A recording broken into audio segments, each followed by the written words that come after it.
सभी लोगों को नमस्कार। मैं doctor Himanshu Yadav, assistant professor department of political science, पुनः एक नए विषय के साथ आपके समक्ष उपस्थित हूँ।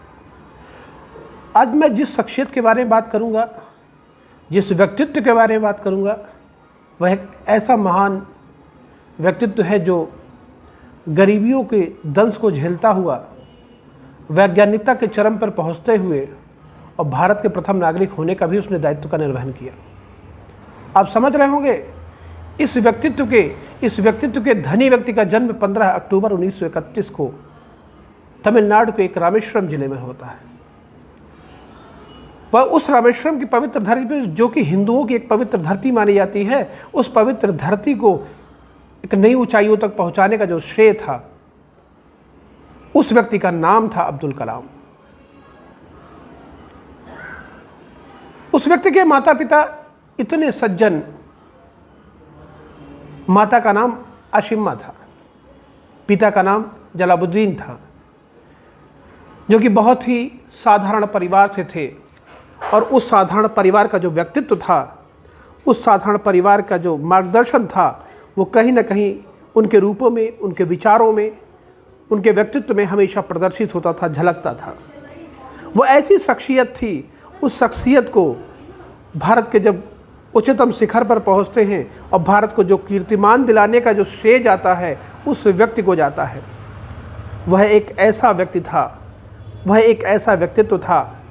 वो ऐसे माता पिता के साथ, ऐसे माता पिता के परवरिश में पला था, जिसने उन ऊंचाइयों पर पहुंचने के लिए जिन समस्याओं का सामना किया था। आज के लोग जब उन परिस्थितियों पर अगर विचार करेंगे तो हमारे पास सुविधाएं बहुत हैं। अभाव में जो व्यक्ति पलकर, बढ़कर और इतने ऊंचाइयों तक पहुंचा, हमें शिक्षा लेनी चाहिए। हमारे पास भी एक नायाब सा एक उदाहरण आपके पास है। हम भी उन सारी चीज़ों को, उनके मार्गदर्शन पर चलकर, उनके पथ पर चलकर और उस ऊंचाइयों को हम छू सकते हैं। माता पिता बहुत गरीब घर से थे। और देखिए एक चीज़ आप और देखिए, वह मुस्लिम समुदाय के थे। वो एक ऐसा व्यक्तित्व है जो आज हिंदू हो, मुसलमान हो, सिख हो, ईसाई हो, पंजाबी हो, कोई भी कास्ट हो, अब्दुल कलाम एक व्यक्तित्व के रूप में जाने जाते हैं, ना कि किसी कास्ट से। हर माँ बाप की इच्छा होती है कि मेरा जो बेटा है वह अब्दुल कलाम के रूप में जाना जाए। हर शिक्षा शास्त्री अब्दुल कलाम को जानना चाहता। हर बीटेक आईटी का सेक्टर का जो बच्चा होता वह अब्दुल कलाम को जानना चाहता, अब्दुल कलाम जैसा बनना चाहता। क्यों ऐसा, क्या था उस व्यक्ति के अंदर? क्या ये एकाएक आ गया, या परिवार का भी इसमें कुछ ना कुछ रोल था? परिवार से जब वो पला बढ़ा, वह व्यक्ति जब परिवार के बीच में रहा, परिवार के बीच में जब पलना उसने शुरू किया, उसकी सादगी जो थी, उसके व्यक्तित्व में जो निखार आया, वो कहाँ से? वो माता पिता के कर्मों से आया, माता पिता के व्यवहार से आया। ये बहुत गरीब परिवार से थे और पिता इनके बोटिंग का काम किया करते थे, नाव बनाते थे। और उस नाव से जो हिंदू जो दर्शनार्थी आया करते थे रामेश्वरम के दर्शन करने, धनुषकोटी एक जगह पड़ती है, श्रीलंका से लगभग 22-23 किलोमीटर पहले पड़ती है, वहाँ तक उनको ले जाना और वहाँ से लेके उनको वापस आना, यह इनकी दैनिक दिनचर्या थी। लेकिन माँ, यहाँ से उन्होंने तो मेहनत सीख ली, लेकिन वो सादगी उनकी माँ ने दिया। शाम का वक्त होता था, केले के पत्तों पे सुगंधित चावल डाल दिए जाते थे, उसमें जब रस में या सांभर उस पर डाला जाता था, घर के बने अचार और नारियल की बनी चटनी। यह जो लोग कहते हैं ना, जैसा आप खाते हैं वैसे आपके विचार होते हैं, जैसा आप खाते हैं वैसा आप सोचने का डेवलपमेंट आपके अंदर आता है। यह क्या था? यह एक सादगी जो पाया था, सादगी का जो भाव जो उत्पन्न हुआ था, यह माँ के भोजन से, माँ के प्यार ने, माँ के लाड प्यार ने उसे ये विरासत में दे दिया था। इनके पिताजी जलालुद्दीन के एक बहुत अच्छे मित्र हुआ करते थे, पंडित लक्ष्मण प्रसाद शास्त्री। आप रामेश्वरम मंदिर में पुजारी हुआ करते थे। रामेश्वरम मंदिर में पुजारी काम करते थे। लेकिन देखिए वहाँ पर उस मंदिर के बगल में ही इनका घर है। मैं गया हूँ उनके घर पे, बहुत टूटा फूटा घर है। उस मंदिर के बगल में देखिए हिंदू मैथोलॉजी का मंदिर था, बगल में मुस्लिम थी, कम्युनिटी थी, लेकिन दोनों के बीच में बहुत अच्छी पड़ती थी, बहुत अच्छा बैठता था लोगों के बीच में, विचारों का आदान प्रदान किया करते थे। पंडित शास्त्री का एक बेटा हुआ करता था और इधर कलाम के रूप में इनके बेटे थे। यह दोनों लोग अपने माता पिता के साथ जब उनके साथ बैठते थे, पिताजी लोग जब आपस में बातें किया करते थे, क्यों? क्योंकि उनके पिताजी का धनार्जन जो होता था, रामेश्वरम से जो दर्शनार्थी आते थे, और जब दर्शनार्थियों को धनुषकोट पर जब छोड़ना होता था तो क्या होता था, तब एक नाविक की जरूरत पड़ती थी, नाविक के रूप में, कार्यकर्ता के रूप में आवश्यकता पड़ती थी अब्दुल कलाम के पिता की। अब्दुल कलाम के पिता उनको ले जाया करते थे। तो उसके बाद जो संवाद होता था शास्त्री जी में और अब्दुल कलाम के पिता में, उसको बड़े ध्यान से, बड़े गौर से सुनने की कोशिश करते थे अब्दुल कलाम और उनके बेटे शास्त्री। वो घर का एक ऐसा परिवेश था कि उसमें हिंदू और मुस्लिम जैसा कोई भाव था ही नहीं। जब इस तरह का भाव जब नहीं था तो समाज ने लेकिन उनको एक बार महसूस कराया कि आप में कुछ ना कुछ परिवर्तन है। उम्र थी लगभग 7 साल की, 7 से 8 साल की उम्र थी। प्राथमिक विद्यालय में पढ़ने जाया करते थे दोनों लोग, बड़े अच्छे मित्र हुआ करते थे, शास्त्री जी के बेटे और अब्दुल कलाम। शास्त्री जी के बेटे का नाम था रामानंद शास्त्री। रामानंद शास्त्री और अब्दुल कलाम। अब्दुल कलाम हमेशा टोपी पहनते थे और शास्त्री जी का जो बेटा था वो हमेशा उसके गले में एक रुद्राक्ष की माला पड़ी होती थी, जो यह कम्युनिटी को दर्शाता था आप ब्राह्मण हैं, आप हिंदू हैं, और एक दूसरा जो दर्शाता था कि आप मुस्लिम कम्युनिटी के हैं क्योंकि आपने व्हाइट टोपी लगा रखी थी। गौर करिएगा, यह बात उच्च खानदान से शास्त्री जी थे और अब्दुल कलाम बहुत उच्च खानदान से नहीं थे। शास्त्री जी के शिक्षक जो थे वहाँ पे हिंदू ही शिक्षक थे वहाँ पर, और जब हिंदू शिक्षक ने देखा कि शास्त्री जी का बेटा, लक्ष्मीपत शास्त्री जी का बेटा रामानंद शास्त्री मुस्लिम बच्चे के साथ बैठा हुआ है, तो उन्हें मानसिक आपत्ति हुई। मानसिक आपत्ति को देखते हुए, मानसिक आपत्ति को महसूस करते हुए, शारीरिक आपत्ति में कन्वर्ट करते हुए उसने क्या किया, उन्होंने रामानंद शास्त्री को उनकी जगह पर बैठने दिया और क्या कहते हैं, अब्दुल कलाम साहब को उठा के सबसे पीछे वाली बेंच पे बैठा दिया। क्यों? क्योंकि हिंदू और मुस्लिम एक साथ नहीं बैठ सकते थे। यह मैं बात कर रहा हूँ लगभग 1938 की, 1938 से 39 के बीच की मैं बात कर रहा हूँ। ये एक ऐसा दौर था, देखिए कितना मानसिक दुर्भावना कैसे पैदा हो रही थी, और एक शिक्षक कर रहा है ये। यह बात कलाम को बड़ी बुरी लगी, और कलाम को ही नहीं, यह बात बुरी लगी रामानंद शास्त्री को भी। और यह लोग जब घर गए और इन्होंने अपने पिताजी से इस बात को डिस्कस किया। देखिए आत्मभाव किस तरह का होता है, मैं जिस चीज़ को बताना चाह रहा हूँ उस कहानी के बताने के पीछे एक रीज़न छिपा हुआ है। वह माता पिता, वो कलाम के माता पिता और इधर रामानंद शास्त्री के माता पिता, इन्होंने जब आपस में इस बात को बात की, उन्हें बड़ा कष्ट हुआ कि हम लोगों में जब कोई भेदभाव नहीं तो बच्चों के साथ भेदभाव क्यों किया जा रहा है, और वो भी ऐसे शिक्षण संस्थानों में जहाँ पर हम समानता की बात करते हैं, जहाँ न्याय की बात करते हैं, हम सोशल जस्टिस की बात करते हैं, और वहाँ पर इस तरह की अगर बातें होंगी तो निश्चित है कि वो बहुत ही अकलमंद। बताने से तात्पर्य ये था कि शास्त्री जी और अब्दुल कलाम के पिताजी दोनों लोग उस शिक्षक के पास गए, और शिक्षक के पास जाने के बाद जो बातें उन्होंने कही वो समाज के लिए, वो देश के लिए, वो किसी भी राष्ट्र के लिए एक अद्भुत थी। वो दिखाता है भारत की एकता और अखंडता को, वो दर्शाता है भारत की एकता और अखंडता को। उसने सिद्ध कर दिया कि जाति पाति कोई भी चीज़ नहीं है। उसने मानव का भेद, मानव की एक परिकल्पना नई रूप से दी और कहा कि आप शिक्षक हैं, आपका दायित्व ये नहीं है, आपका दायित्व है राष्ट्र का निर्माण करना, और राष्ट्र के निर्माण में अगर आप फूट डालने का काम करेंगे, और ये जो नए बच्चे कोरे कागज हैं, ये कोरे कागज पे अगर आपने उसमें कहीं जाति का, संप्रदाय का, क्षेत्रवाद का अगर आपने कहीं भी उस पर कोई टिप्पणी कर दी, कहीं ना कहीं उस पर आपके दिमाग पे कहीं ना कोई अंकड़ कर दिया अगर आपने, तो ये क्या होगा, ये आजीवन और अमिट हो जाएगा। वह पुनः दोनों बच्चे एक साथ बैठने लगे और एक साथ बैठ के अपने काम को करने शुरू कर दिया। लेकिन परिस्थितियाँ देखिए मोड़ कैसे लेती हैं। शास्त्री जी के बेटे थे, बहुत आगे निकल गए, लेकिन कलाम साहब गरीब परिवार से थे।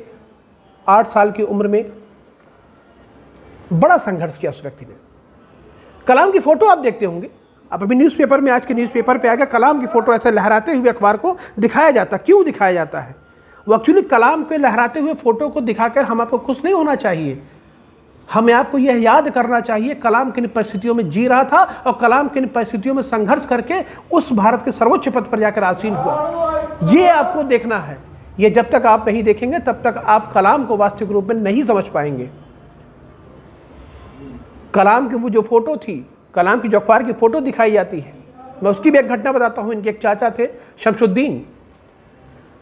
शमशुद्दीन इनके चाचा थे और ये अखबार का काम करते थे, अखबार के बांटने का काम करते थे। और उस समय तमिल में एक ही अखबार पब्लिश हुआ करता था, उसका नाम था दिनमणि के रूप में। नोट कर लिएगा, दिनमणि बार बार कई बार पूछा जाता है। उस समय तमिल का ये अखबार बिका करता था। और एक समय ऐसा आया कि कुछ ट्रेनें जो थी वो मंडपम पे जाकर रुक जाया करती थी और बीच में उसके जो अखबार के बंडल होते थे उन्हें फेंक दिया जाता था। और जब अखबार के बंडलों को फेंका जाता था तो उस अखबार के बंडलों को उठाने की आवश्यकता पड़ती थी। रामेश्वरम में स्टेशन बंद कर दिया गया था, वहाँ ट्रेनें रुकना बंद हो गई थी। तो जब ट्रेनों को फेंका जाता था वहाँ से बंडलों को, उन बंडलों को कौन उठाएगा? तो बंडलों को उठाने का काम किसने किया? कलाम साहब ने अपने चाचा जी के साथ मिलकर शुरू किया। आवश्यकता क्यों थी? आवश्यकता थी गरीबी, आवश्यकता थी पढ़ाई का लगन, आवश्यकता थी पढ़ाई का जुनून। उन्होंने उस अखबार को उठाने के लिए मजबूर किया। जिस व्यक्ति ने जब उस अखबार को उठाया, अखबार को उठाने के बाद जब आप कोई चीज़ उठा रहे होते हैं तो कभी न कभी तो नज़र पड़ती है।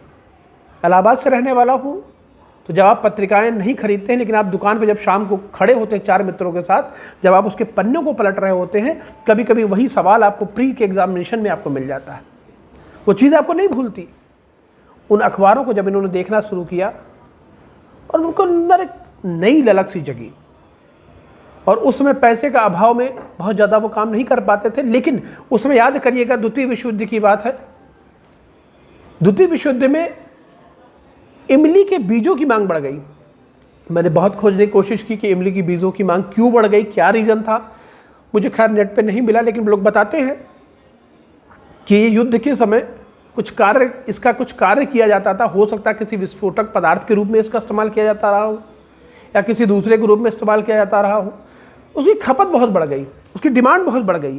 और जैसे उसकी डिमांड बढ़ी तो कलाम साहब ने क्या किया? कलाम साहब ने उस पढ़ाई के लगन ने, उस पढ़ाई के जुनून ने कलाम साहब को उन बीजों को बटोरने पर मजबूर कर दिया।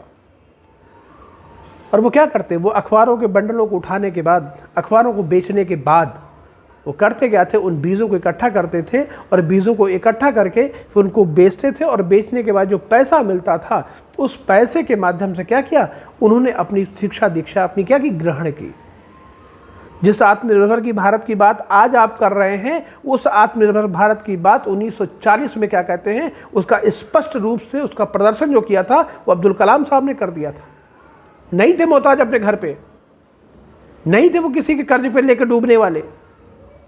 वो क्या था? वो खुद कमाने का जज्बा रखते थे, चाहे वो अखबार बेचे कमाया हो उस व्यक्ति ने, चाहे वो इमली के बीजों को लेकर कमाया हो। डॉक्टर कलाम को आगे की शिक्षा प्राप्त करने के लिए स्वार्ट्ज हाई स्कूल में दाखिला लेना था। हॉस्टल की परंपरा थी।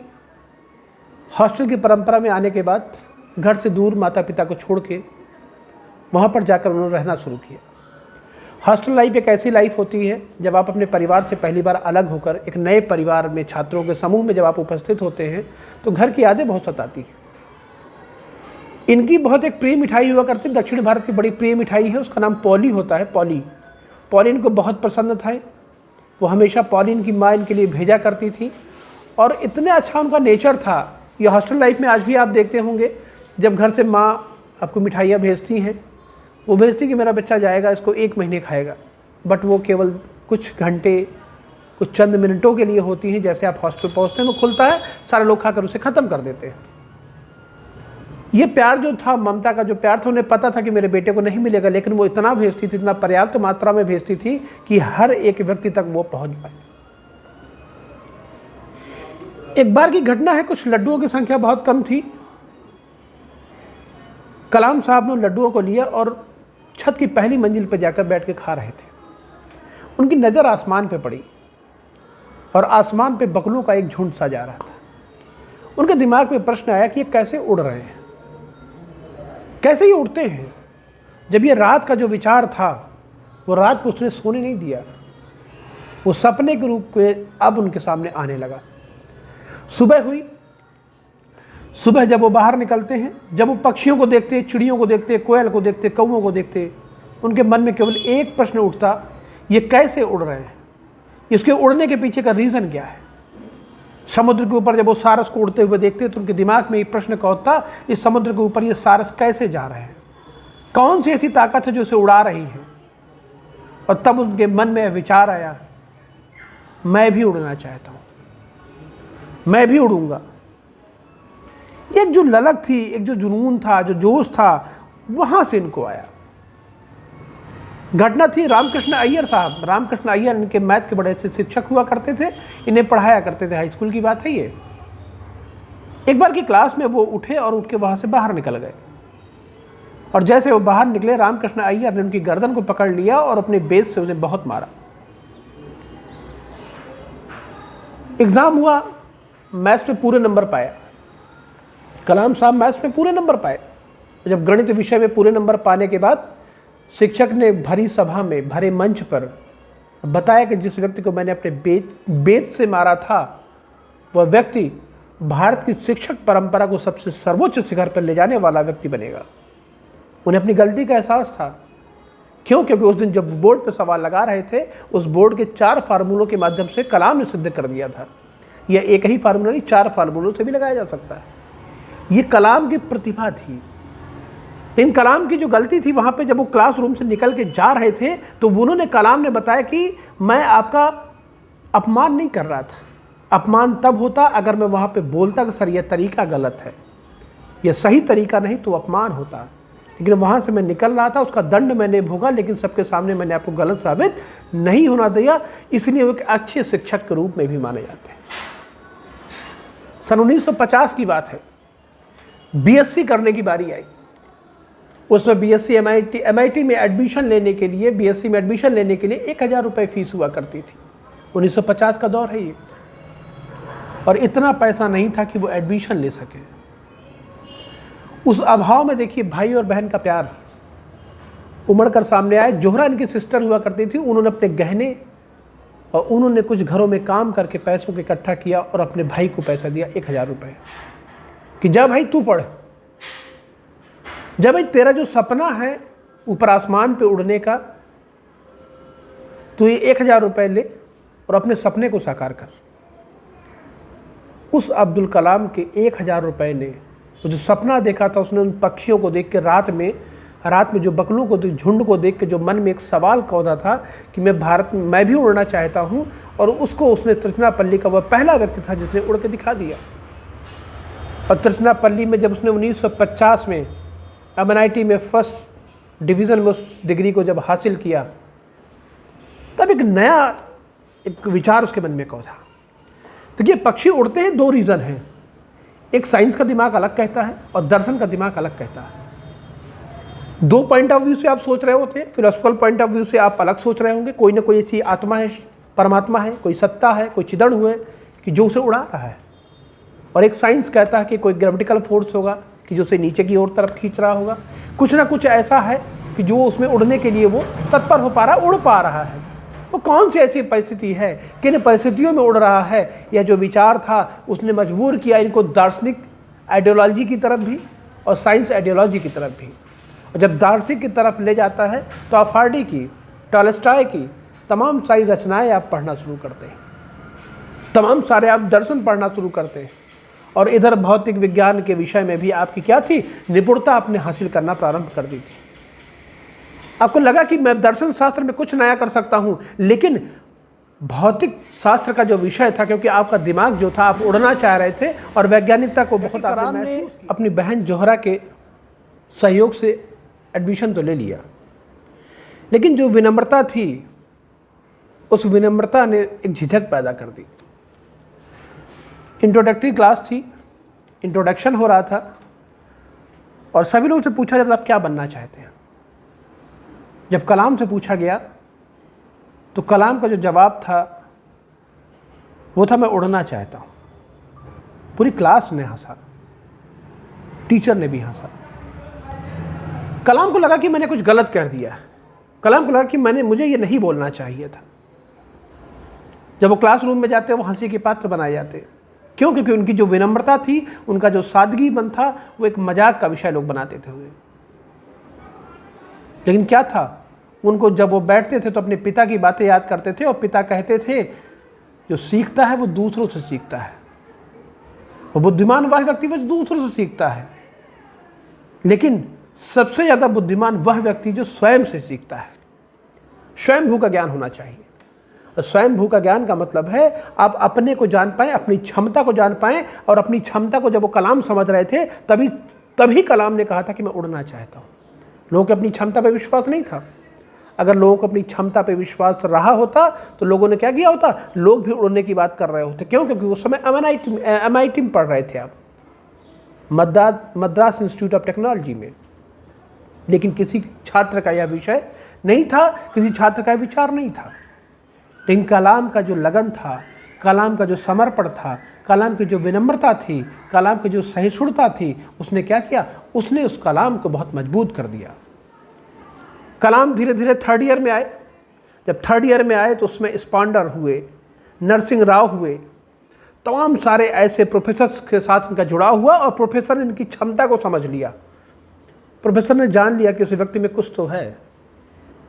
यह व्यक्ति उन सारे लोगों का मुंह चुप करा चुका था, और ज़िंदगी एक ऐसे मोड़ पे लाई कि उसको 2 राह पे ला के खड़ी कर दी।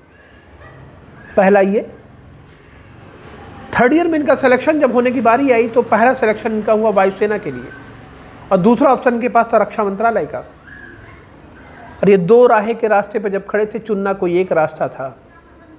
कलाम साहब अपने उन्हीं बचपन के जो सपने देखे थे कि मैं उड़ना चाहता हूँ, वायुसेना को ही चुना। लेकिन इस उत्साह में इतना धोखा ही नहीं मिला। उसमें केवल सीटें 8 थी, उनकी रैंक थी 9वीं।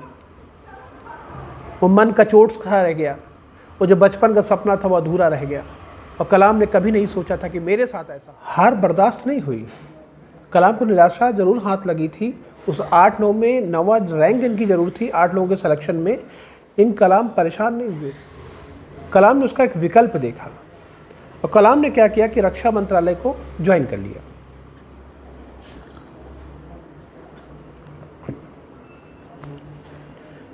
कलाम साहब ने अपनी सेवाएं रक्षा मंत्रालय को देना शुरू की, और रक्षा मंत्रालय में जो थी उनकी तकनीकी डेवलपमेंट कैसे किया जाए, टेक्निकल डेवलपमेंट कैसे किया जाए, इस विषय पर क्या कहते हैं, उनको महारत हासिल थी। उन्होंने इस पर काम करना प्रारंभ कर दिया।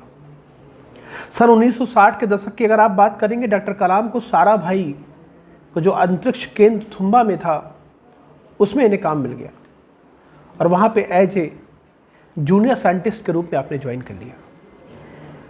ऊंचाइयों के कदम पर बढ़ना शुरू कर दिया था। अब उन्हें कोई रोकने वाला नहीं था। लगातार उस स्तर को छूने के लिए वो 1982 की बात अगर मैं करूं कि डॉक्टर कलाम को DRDO से निमंत्रण मिल गया, और DRDO में डॉक्टर कलाम ने जो सपना देखा तो सपना अपना पूरा किया। एक घटना आपसे बताता हूं, मैं घटने की चर्चा करता हूं। इनको बहुत सारे, आपको पद्म भूषण भी आपको मिला, पद्म विभूषण भी आपको मिला, आपको भारत रत्न का भी सम्मान आपको प्राप्त हुआ। 1981 की बात है। पद्म विभूषण का दिया जाना था, और कलाम के पास फ़ोन आया। कलाम के पास जब फ़ोन आया कि आपको बुलाया गया है दिल्ली, और पद्म भूषण से आपको सम्मानित किया जाएगा, पद्म भूषण से आपको सम्मानित किया जाएगा। भारत कलाम वहाँ से निकले, अपने सीनियर साइंटिस्ट के पास पहुँचे और बताया कि मेरे पास ऐसा सा फ़ोन आया है। विभाग के पास पहले भी फ़ोन आ चुका था, बेसिक फ़ोन हुआ करता था। लोग आश्चर्यचकित थे। जिस कलाम को लोग तवज्जुह नहीं देते थे, उस दिन कलाम को लोग अपने हथेली पे लेके घूम रहे थे। और कलाम का वही सादगी, वही डर, वही संकोच आज भी कलाम के मन में देखने को मिल रहा था। और कलाम ने कहा कि मैं कैसे जाऊंगा, मेरे पास तो कुछ व्यवस्था ही नहीं है।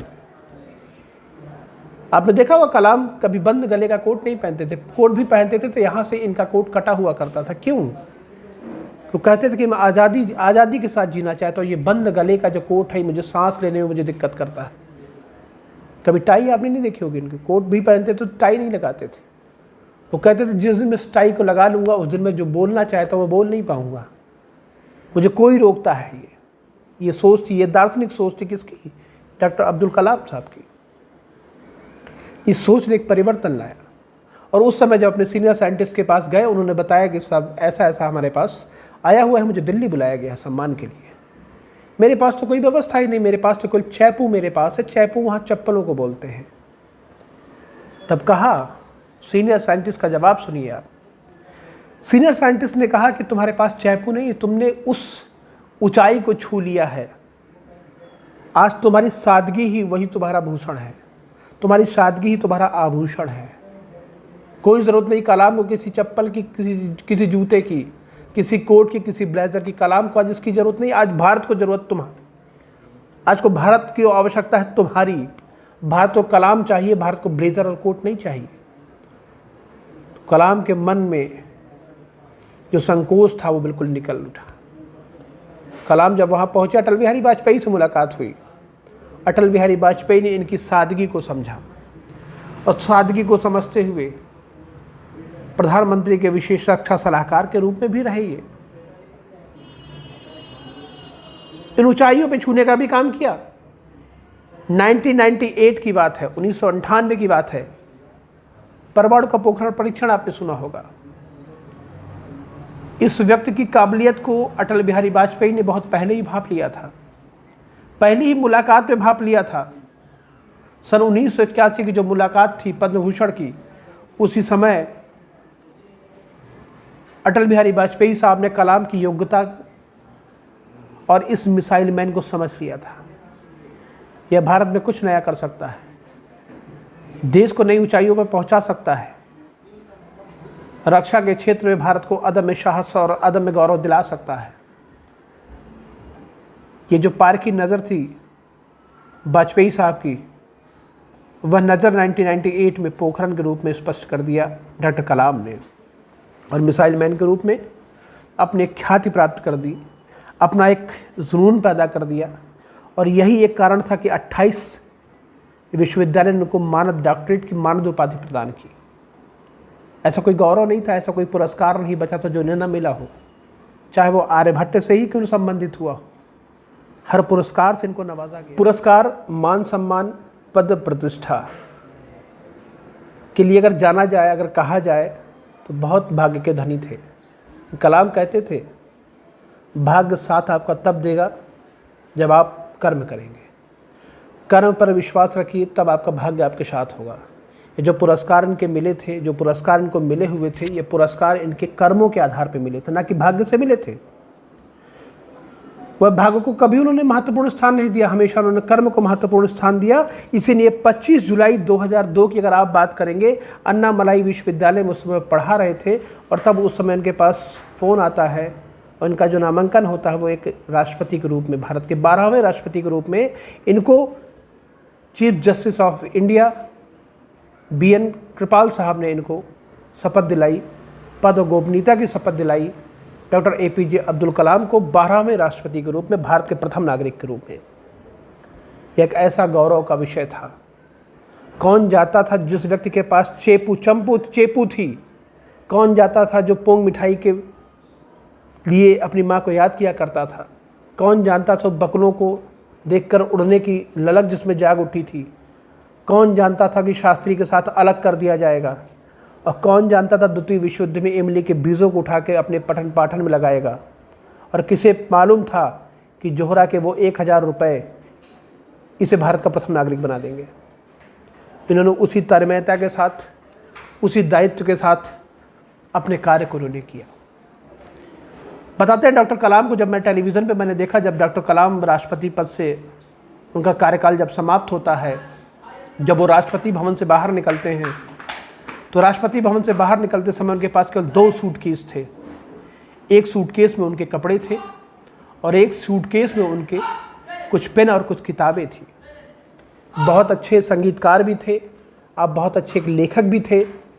आपने हर एक क्षेत्र में पारंगत हासिल कर रखा था, हर एक क्षेत्र में आप निपुण थे। लोग कहते ना कि एक व्यक्ति हर क्षेत्र में कैसे निपुण हो सकता है, ये एक जीता जागता उदाहरण है। ये आप कलाम से सीख सकते हैं।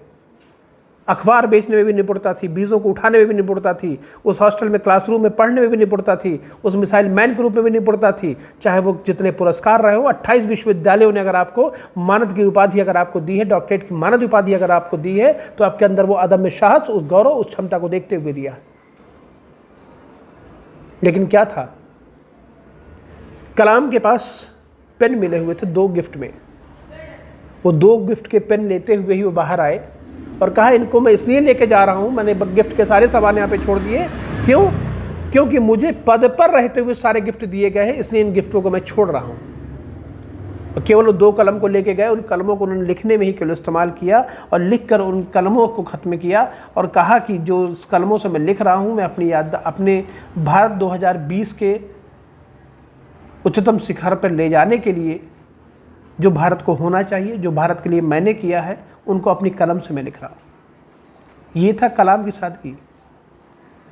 और किसे पता था कि 27 जुलाई 2015 को शिलांग विश्वविद्यालय में एक शिक्षक के रूप में अपने प्रौद्योगिक विश्वविद्यालय को लूँ, अपने भाव से, अपनी मधुर वाणी से, अपनी यादों से, अपने ज्ञान से, उस जोजो जुनून से लबरेज उस विचारों को सुनते सुनते वह व्यक्ति, वो मिसाइल मैन जिसको उसने उस ऊंचाइयों पर पहुंचाया भारत को, जिन गगनचुंबियों को उसने बनाया, उन गगनचुंबियों को बनाते हुए वह मिसाइल मैन मेरा कब गिर पड़ेगा ये किसी को एहसास नहीं था।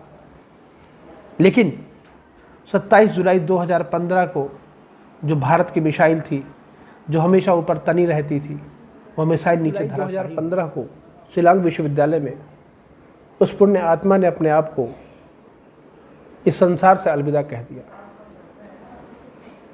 शिक्षक के रूप में थे और उस शिक्षक के रूप में शिक्षा देते हुए जब उस व्यक्ति के प्राण निकले, उनकी कुछ चंद बातें थी, मैं आपसे सोचता हूँ शेयर कर दूँ।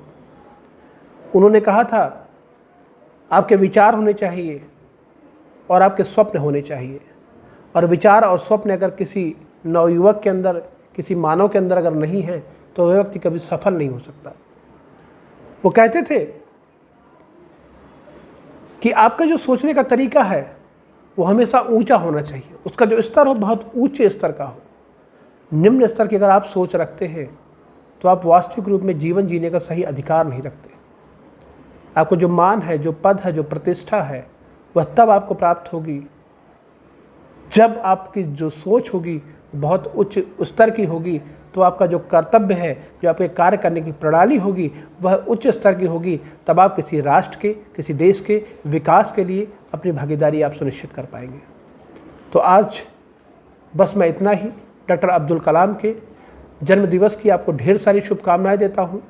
और अब्दुल कलाम का जो संघर्ष था, उस संघर्ष को आप तक पहुंचाने के लिए जो मैंने आपसे बातें की हैं, उस व्यक्ति के, उस व्यक्तित्व से, उस नाविक के घर में जन्मे जो व्यक्ति है, उस व्यक्ति से भारत के प्रथम नागरिक बनने तक का जो दौर था, उस दौर के किसी पहलू को अगर हम आप महसूस करेंगे, अपने जीवन में उतारने की कोशिश करेंगे, तो मुझे लगता है कि हम उन्हें सही रूप से उनके जन्मदिन की बधाई दे पाएंगे।